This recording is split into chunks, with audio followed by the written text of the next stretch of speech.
지금 이 순간에도 동남아시아의 한 나라는 패닉 상태에 빠져 있습니다. 그날 아침 전 세계 경제 뉴스를 뒤흔든다는 한 줄의 발표가 있었습니다. 수십 년간 굳건하게 유지되어 온 글로벌 공급망의 한 축이 갑자기 흔들리기 시작했습니다. 모두가 영원할 것이라 믿었던 그 관계가 하룻밤 사이에 무너질 수 있다는 사실을 아무도 예상하지 못했습니다. 언론은 충격에 빠졌고 각국 정부는 긴급대책회의에 돌입했습니다. 하지만 정작 그 결정을 내린 나라는 아무 말이 없었습니다. 그저 담담하게 자신의 길을 갈 뿐이었습니다. 삼성의 베트남 철수 선언이 전 세계에 던진 충격파의 진실, 지금부터 공개합니다. 시작하기 전에 아직 구독하지 않으셨다면 구독 버튼 한번 눌러주시고 이 이야기가 끝날 때까지 함께 해주세요. 그리고 오늘 이야기를 들으시면서 대한민국을 응원하고 싶으시다면 댓글에 대한민국 파이팅 한마디만 남겨주시면 큰 힘이 됩니다. 여러분의 한 글자가 이 이야기를 계속 이어가게 만듭니다. 베트남이라는 나라를 떠올리면 무엇이 생각나십니까? 아마 많은 분들이 쌀국수와 아오자이, 아름다운 해변과 저렴한 물가 같은 것들을 떠올리실 것입니다. 하지만 지난 20-30년간 베트남 경제를 실질적으로 떠받쳐 온 것은 바로 삼성이었습니다. 이것은 과장이 아닙니다. 숫자로 증명되는 명백한 사실입니다.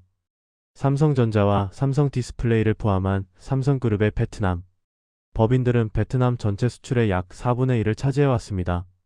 베트남이 수출하는 물건 4개 중 하나가 삼성 공장에서 만들어진 것이라는 뜻입니다. 국내 총생산 기여도로 따져도 삼성은 베트남 GDP의 상당 부분을 책임져 왔습니다. 베트남 정부의 세수에서 삼성이 차지하는 비중도 어마어마합니다. 삼성은 베트남에서 가장 큰 외국인 투자 기업이자 가장 큰 수출 기업이며 가장 큰 고용주 중 하나입니다. 베트남 북부의 박린성과 타이응우엔성에 있는 삼성 공장들은 그 지역 경제의 심장과도 같습니다. 수십만 명의 베트남 노동자들이 삼성 공장에서 일하고 있고 그들의 가족까지 합치면 삼성의 생계를 의존하는 베트남 사람들은 수백만 명에 달합니다. 삼성이 처음 베트남에 대규모 투자를 시작한 것은 2009년이었습니다. 당시 삼성전자는 휴대폰 생산 기지를 확대하기 위해 새로운 입지를 물색하고 있었습니다. 중국은 인건비가 빠르게 상승하고 있었고 지정학적 리스크도 커지고 있었습니다. 대안이 필요했습니다. 삼성은 여러 나라를 검토한 끝에 베트남을 선택했습니다. 베트남은 젊고 풍부한 노동력을 보유하고 있었고 인건비가 저렴했습니다. 정부가 외국인 투자를 적극적으로 유치하고 있어서 각종 세제 혜택과 행정적 지원을 받을 수 있었습니다. 지리적으로도 중국 및 다른 아시아 시장과 가까워 물류에 유리했습니다. 삼성은 베트남 북부 박린성에 첫 번째 대규모 스마트폰 공장을 건설하기 시작했습니다. 이것이 삼성과 베트남의 인연의 시작이었습니다. 첫 번째 공장의 성공에 힘입어 삼성은 베트남 투자를 빠르게 확대했습니다. 타이응우엔성에 두 번째 스마트폰 공장을 지었고 호치민시 인근에는 가전제품 공장을 세웠습니다. 삼성 디스플레이도 베트남에 대규모 디스플레이 생산 시설을 건설했습니다. 삼성전기와 삼성 SDI 같은 다른 삼성 계열사들도 베트남에 공장을 세웠습니다. 투자 규모는 눈덩이처럼 불어나 누적 투자액이 수백억 달러에 달하게 되었습니다. 베트남에서 생산되는 삼성 스마트폰은 전 세계로 수출되었습니다. 한때 전 세계에서 팔리는 삼성 스마트폰의 절반 이상이 베트남에서 만들어졌습니다. 갤럭시 시리즈의 상당수가 베트남 공장의 생산 라인에서 탄생했습니다. 베트남은 삼성의 가장 중요한 해외 생산 기지가 되었고 삼성은 베트남 경제의 가장 중요한 기둥이 되었습니다. 양측 모두에게 윈윈인 것처럼 보였습니다. 베트남은 삼성 덕분에 수출이 늘고 일자리가 생기고 기술을 배울 수 있었습니다. 삼성은 베트남 덕분에 생산 비용을 절감하고 글로벌 경쟁력을 유지할 수 있었습니다. 이 행복한 관계가 영원히 계속될 것이라고 모두가 믿었습니다. 베트남 정부는 삼성을 국빈 대우했습니다.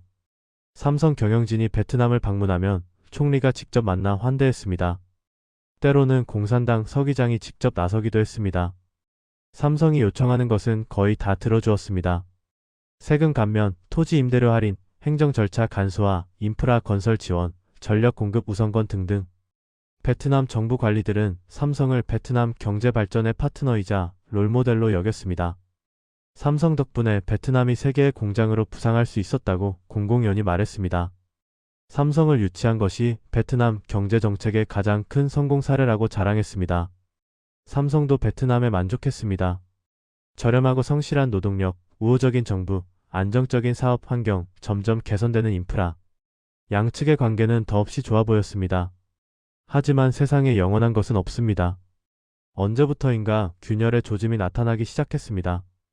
처음에는 아주 작은 징후들이었습니다. 삼성 본사 경영진의 베트남 방문 횟수가 예전보다 줄어들었습니다. 새로운 대규모 투자 발표가 뜸해졌습니다. 기존 공장의 생산 라인 일부가 축소되거나 다른 나라로 재배치된다는 소문이 업계에 돌기 시작했습니다. 베트남에 새로 짓기로 했던 시설의 착공이 연기되었습니다. 베트남 현지 언론과 정부 관계자들은 처음에는 대수롭지 않게 여겼습니다. 일시적인 조정일 것이다. 글로벌 스마트폰 시장이 좀 어려워서 그런 것이다. 경기가 회복되면 다시 투자가 늘어날 것이다. 이렇게 스스로를 위안했습니다. 삼성이 설마 베트남을 떠나겠느냐, 우리가 이렇게 잘해줬는데, 이런 생각이었습니다. 하지만 상황은 그들의 바람과 달리 점점 더 심각한 방향으로 흘러갔습니다. 결정적인 신호는 이재용 삼성전자 회장의 해외 순방 행보에서 나타났습니다. 이재용 회장은 삼성그룹의 사실상 총수로서 그룹의 주요 투자 결정을 직접 챙기고 최종 승인합니다. 그가 어느 나라를 방문하느냐는 삼성의 향후 투자 방향을 가늠하는 중요한 지표입니다. 이재용 회장이 특정 나라를 방문하면 그 나라에 대한 투자가 늘어날 가능성이 높습니다. 반대로 발길이 뜸해지면 투자 우선순위에서 밀리고 있다는 신호일 수 있습니다. 그런데 이재용 회장이 베트남 대신 다른 나라들을 연이어 방문하기 시작했습니다. 인도를 방문했고 멕시코를 방문했으며 미국을 여러 차례 방문했습니다. 중동 국가들도 다녀왔습니다. 특히 인도 방문이 업계의 주목을 받았습니다. 이재용 회장은 인도 총리 나렌드라 모디와 만나 대규모 투자 확대를 논의했습니다. 회담 후 삼성전자 인도 공장의 대대적인 증설 계획이 발표되었습니다. 업계 전문가들은 삼성이 생산기지의 중심축을 베트남에서 인도로 옮기려는 것 아니냐는 관측을 내놓기 시작했습니다. 베트남 정부는 점점 불안해지기 시작했습니다. 그들은 삼성이 베트남 경제에서 얼마나 중요한 존재인지 누구보다 잘 알고 있었습니다. 삼성이 빠지면 베트남 경제에 엄청난 충격이 올 것이 불보듯 뻔했습니다. 수출이 급감할 것이고 수십만 개의 일자리가 사라질 것이며 정부 세수가 크게 줄어들 것입니다. 삼성의 부품을 납품하던 협력업체들도 연쇄적으로 타격을 받을 것입니다. 삼성 공장 주변에서 식당이나 상점을 운영하던 자영업자들도 피해를 볼 것입니다. 베트남이 수십 년에 걸쳐 공들여 쌓아온 세계 공장이라는 위상이 흔들릴 수 있습니다. 베트남 정부는 서둘러 삼성 측과 접촉을 시도했습니다. 고위 관리를 한국에 보내 삼성 경영진을 만나게 했습니다. 무엇이 문제인지, 베트남이 무엇을 더해드리면 되는지, 어떻게 하면 삼성을 계속 붙잡아둘 수 있는지 알아내려 했습니다. 하지만 삼성 측의 대답은 명확하지 않았습니다.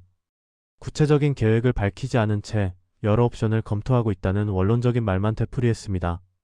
베트남 관리들은 불길한 예감을 떨칠 수 없었습니다. 그리고 마침내 그날이 왔습니다. 삼성전자가 베트남 스마트폰 생산 시설의 단계적 축소와 장기적인 사업 재편 계획을 공식 발표한 것입니다. 발표 내용은 충격적이었습니다.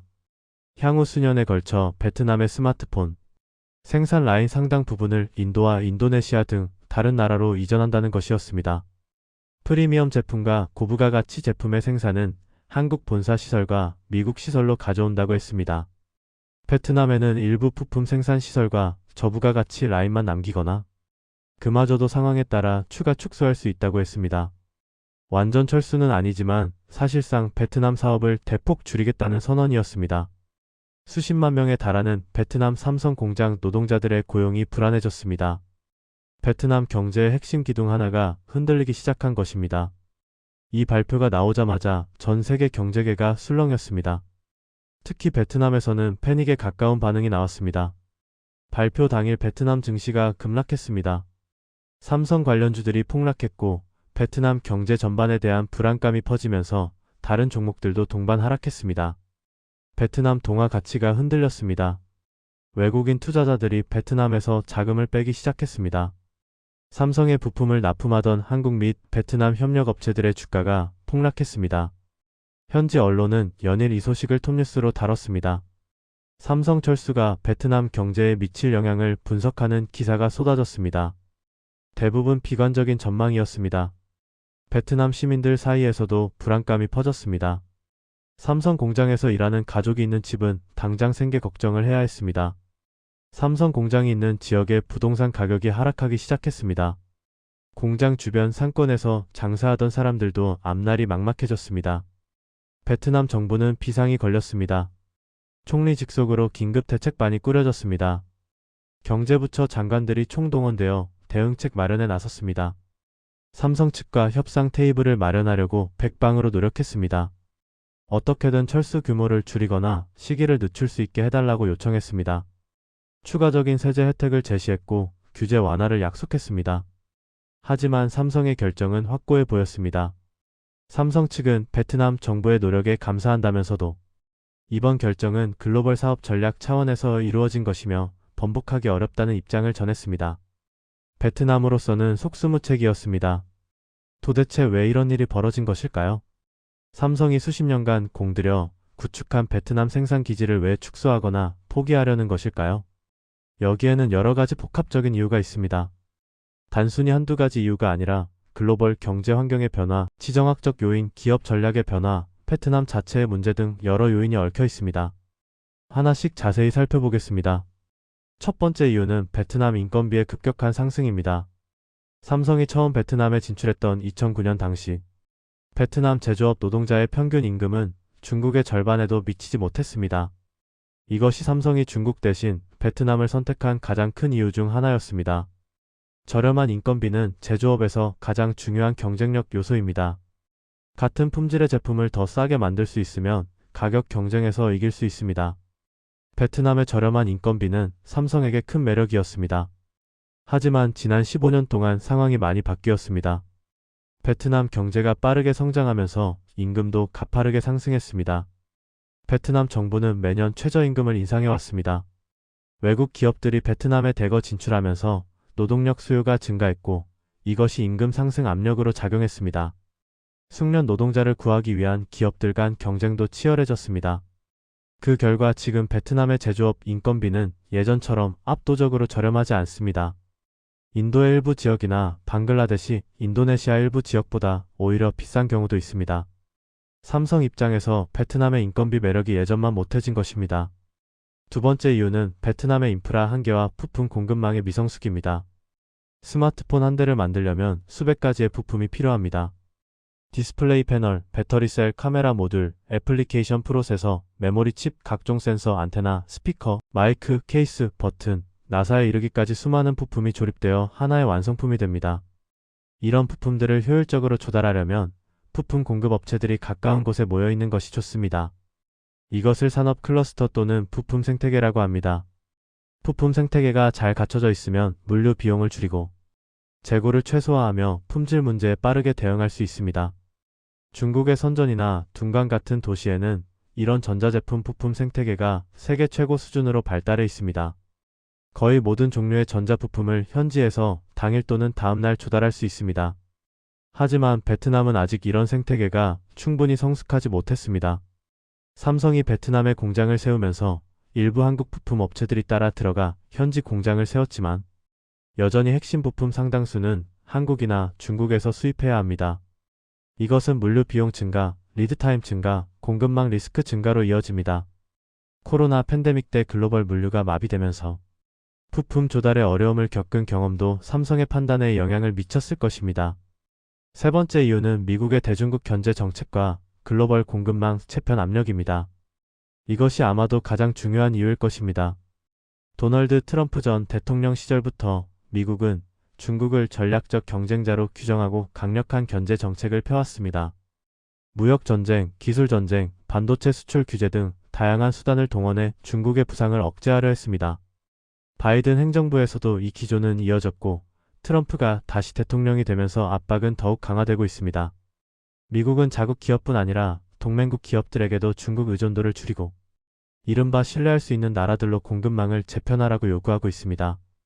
여기서 신뢰할 수 있는 나라란 미국의 우방국, 특히 인도, 멕시코 그리고 미국 본토를 의미합니다. 미국은 인도를 중국 견제의 핵심 파트너로 삼고 인도의 제조업을 유치하기 위해 다양한 인센티브를 제공하고 있습니다. 애플도 아이폰 생산의 일부를 중국에서 인도로 옮기고 있습니다. 이런 흐름 속에서 삼성도 결정을 내려야 했습니다. 삼성전자에게 미국 시장은 사활이 걸린 시장입니다. 삼성전자는 미국 스마트폰 시장에서 애플에 이어 2위를 차지하고 있습니다. TV와 가전 부문에서는 1위입니다. 반도체 부문에서도 미국이 최대 고객입니다. 미국 정부의 심기를 거스르면 사업에 치명적인 타격을 받을 수 있습니다. 미국 정부가 인도에 투자하라고 은근히 압력을 넣는 상황에서 삼성이 베트남에만 머물러 있기는 어려웠습니다. 베트남이 미국의 적대국은 아니지만 미국이 전략적으로 밀어주는 나라는 아닙니다. 인도는 다릅니다.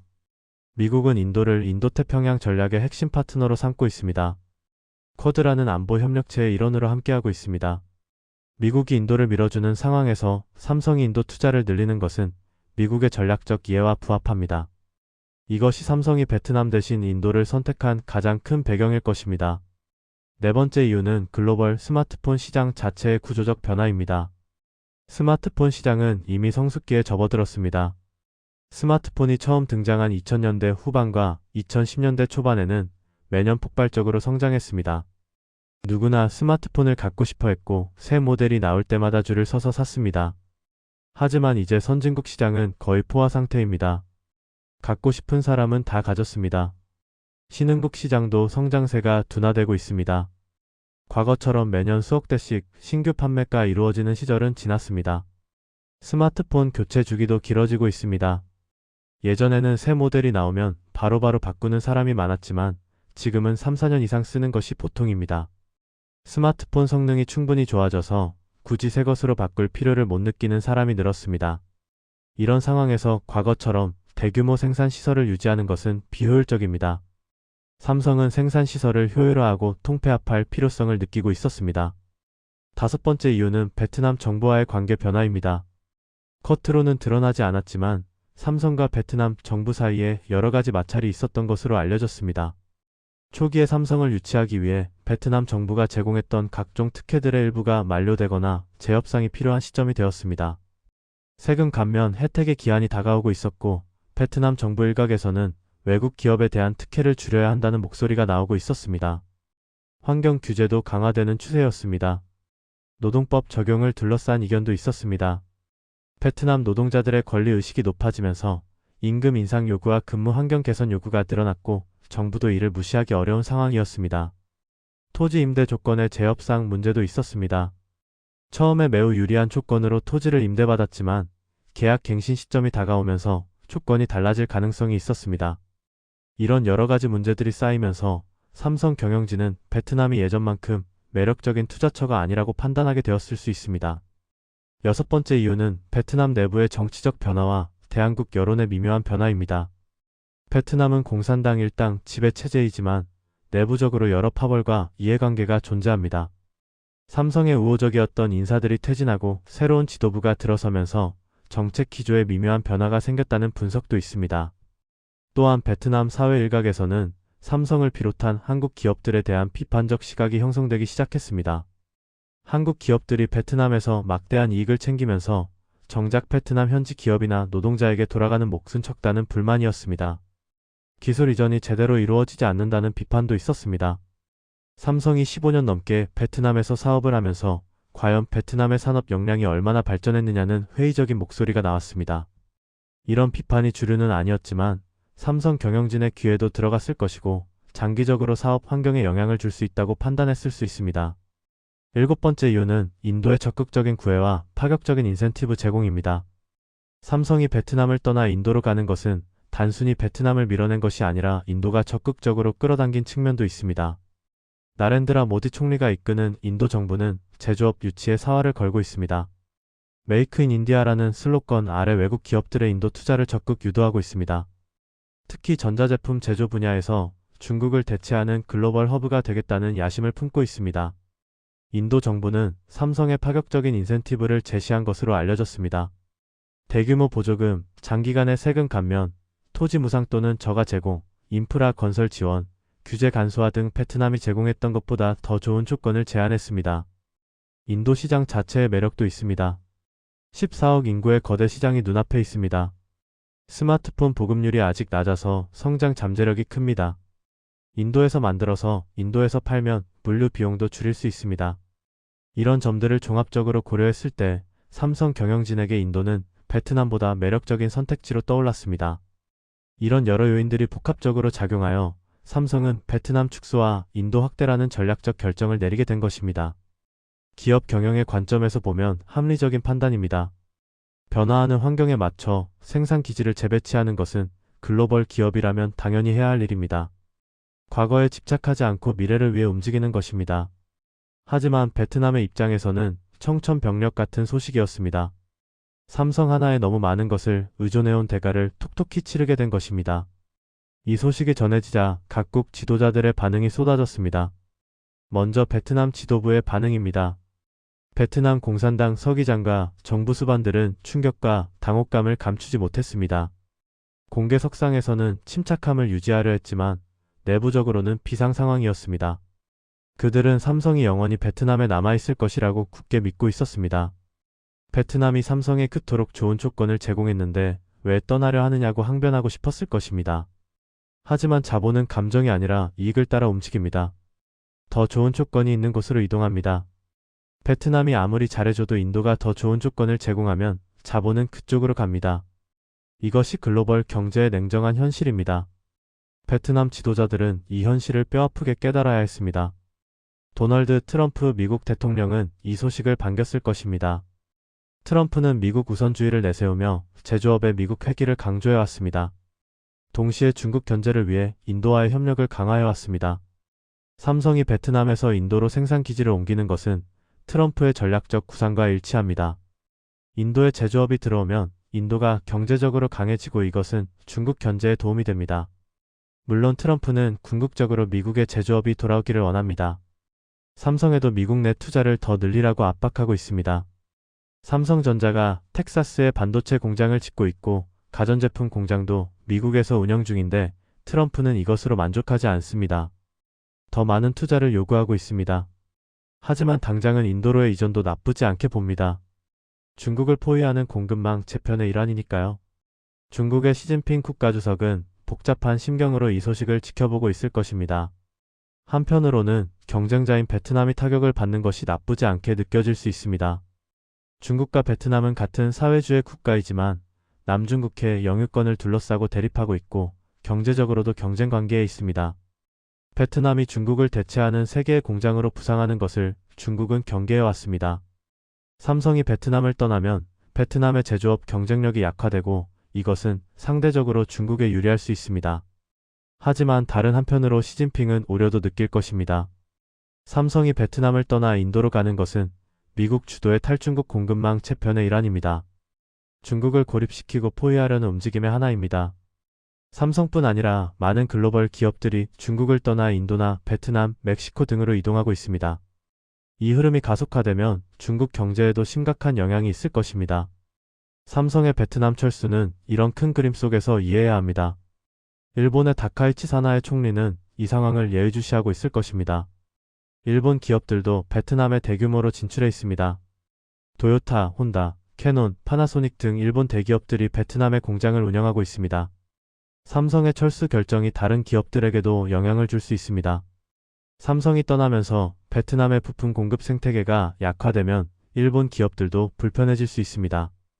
반대로 삼성이 빠진 자리를 일본 기업들이 메울 기회가 될 수도 있습니다. 다카이치 총리로서는 일본 기업들의 글로벌 전략에 어떤 영향이 있을지 면밀히 분석하고 있을 것입니다. 동시에 한국 기업인 삼성이 이런 대담한 결정을 내리는 것을 보면서 여러 가지 생각이 들 것입니다. 한때 일본 전자 기업들이 세계를 제패했지만 지금은 삼성에 한참 밀린 상황입니다. 삼성이 글로벌 공급망을 재편하며 한 발 더 앞서 나가는 모습을 보면 씁쓸할 수밖에 없습니다. 일본 기업들도 따라가야 하지만 쉽지 않은 상황입니다. 북한의 김정은 국무위원장은 이 뉴스를 어떤 심정으로 받아들일까요? 북한 관영 매체는 남한 대기업의 소식을 직접 다루는 경우가 드물지만 내부적으로는 분명히 주시하고 있을 것입니다. 삼성이라는 기업은 남한 자본주의의 상징과도 같습니다. 김정은 체제에서 삼성은 적대적 체제의 산물로 비판의 대상이 되기도 하고 때로는 부러움과 열등감의 대상이 되기도 합니다. 삼성이 전 세계를 무대로 수백억 달러의 투자를 재배치하고 각국 정부를 울고 웃게 만드는 모습은 북한 경제의 현실과 너무나 대조적입니다. 북한은 국제 제재와 고립 속에서 외국인 투자를 유치하는 것은 꿈도 꾸지 못하고 기존의 경제 시스템도 제대로 운영하지 못하고 있습니다.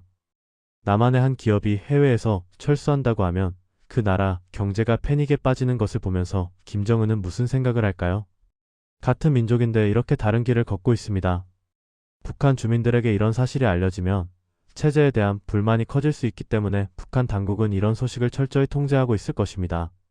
삼성의 베트남 철수 결정은 대한민국 기업의 저력과 결단력을 보여주는 사례이기도 합니다. 삼성은 베트남에 막대한 투자를 했고 15년 넘게 공들여 운영해왔습니다. 많은 기업들이 이 정도 규모의 투자를 한 후에는 관성에 젖어 현상 유지를 선택합니다. 바꾸는 것이 귀찮고 단기적으로 손실이 발생하며 리스크도 있기 때문입니다. 이미 투자한 비용이 아까워서라도 계속 가는 경우가 많습니다. 이것을 매몰 비용의 함정이라고 합니다. 하지만 삼성은 이 함정에 빠지지 않았습니다. 과감하게 결단을 내렸습니다. 미래를 위해 현재의 안락함을 포기하는 선택을 한 것입니다. 이것은 말처럼 쉬운 결정이 아닙니다. 베트남에 투자한 수백억 달러의 상당 부분이 손실 처리되거나 가치가 떨어질 수 있습니다. 이전 과정에서 생산에 차질이 생기고 비용이 발생합니다. 베트남 현지 직원들의 반발도 감수해야 합니다. 베트남 정부와의 관계도 나빠질 수 있습니다. 이 모든 단기적 어려움을 감수하면서도 장기적인 경쟁력을 위해 결정을 내린 것입니다. 이것이 삼성이 글로벌 1류 기업으로 남아있는 이유입니다.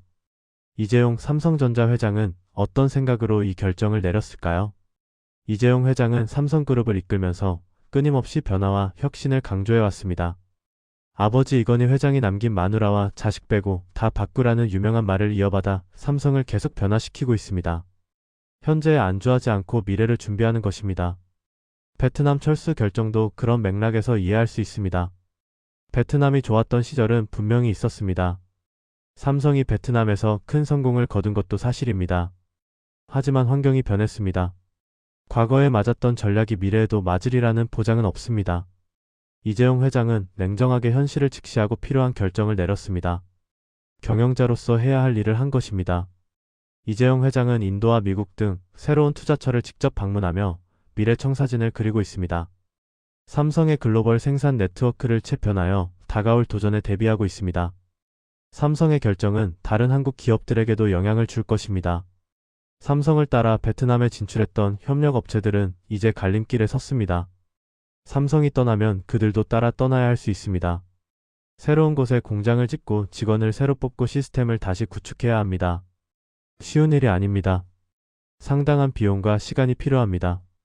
하지만 삼성이라는 큰 고객을 잃을 수는 없으니 따라갈 수밖에 없습니다. 이것이 대기업과 협력업체의 관계입니다.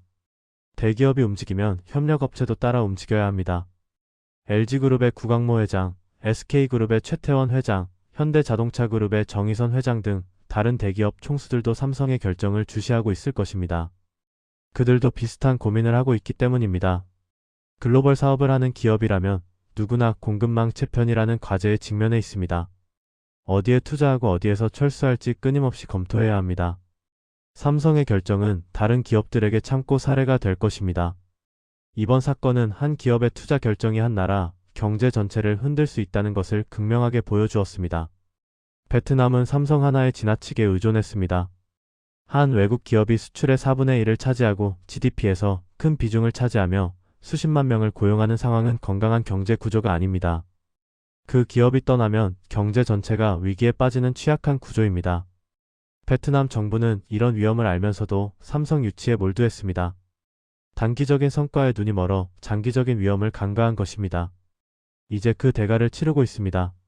물론 삼성 유치가 완전히 잘못된 선택이었던 것은 아닙니다. 삼성 덕분에 베트남 경제가 성장하고 일자리가 생기고 기술을 배운 것도 사실입니다. 문제는 삼성에만 의존하고 자체적인 산업 역량을 키우지 못한 것입니다. 삼성이 떠나도 견딜 수 있을 만큼 경제를 다변화하지 못한 것이 베트남의 실수입니다. 대한민국도 과거에 비슷한 경험이 있습니다. 한국 경제도 한때 재벌 대기업에 지나치게 의존한다는 비판을 받았습니다. 1997년 외환위기 때 대기업들이 무너지면서 경제 전체가 휘청거렸습니다. 그 뼈아픈 경험 이후 한국은 경제 구조를 다양화하려고 노력해왔습니다.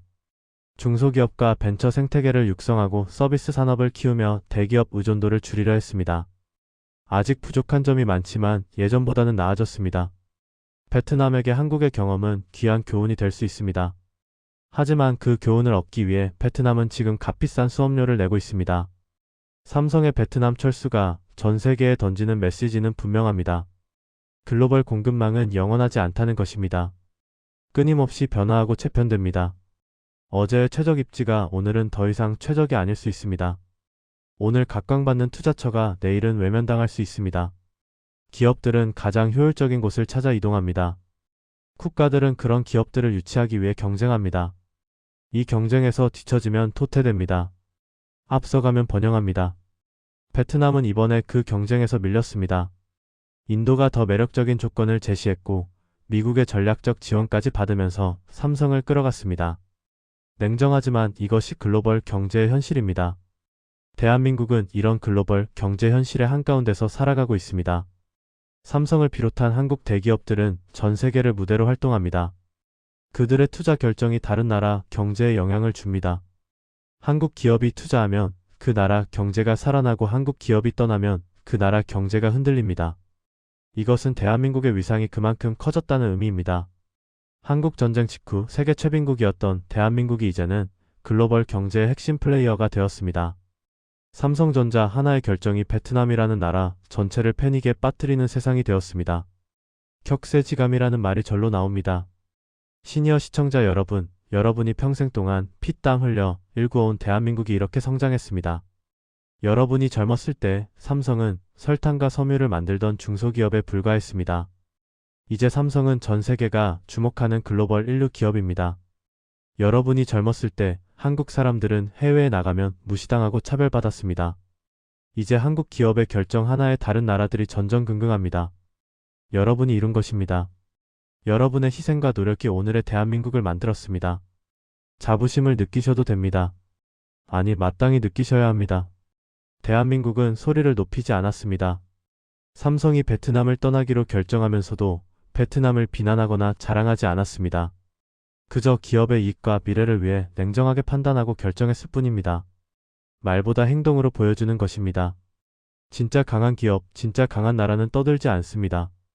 자신의 길을 묵묵히 갈 뿐입니다. 선택권을 쥐고 상황을 주도합니다. 그리고 세상이 스스로 그 의미를 깨닫게 만듭니다. 베트남은 삼성이 떠나고 나서야 삼성이 얼마나 소중했는지 깨달았습니다. 하지만 이미 늦었습니다. 트럼프도 시진핑도 타카이치도 김정은도 그리고 베트남 지도자들도 이제 분명히 알게 되었습니다. 대한민국 기업의 결정 하나가 세계 경제 지형을 바꿀 수 있다는 것을, 한국은 더 이상 약소국이 아니라 글로벌 경제의 핵심 플레이어라는 것을, 삼성의 베트남 철수는 그것을 전 세계에 다시 한번 각인시킨 사건입니다. 이것이 오늘 대한민국의 위상이고 내일의 대한민국은 더욱 강해질 것입니다. 오늘 이야기가 의미 있었다면 좋아요로 남겨주시고 다음 이야기에서도 우리가 몰랐던 세계의 이면을 계속 전해드리겠습니다. 대한민국 파이팅입니다.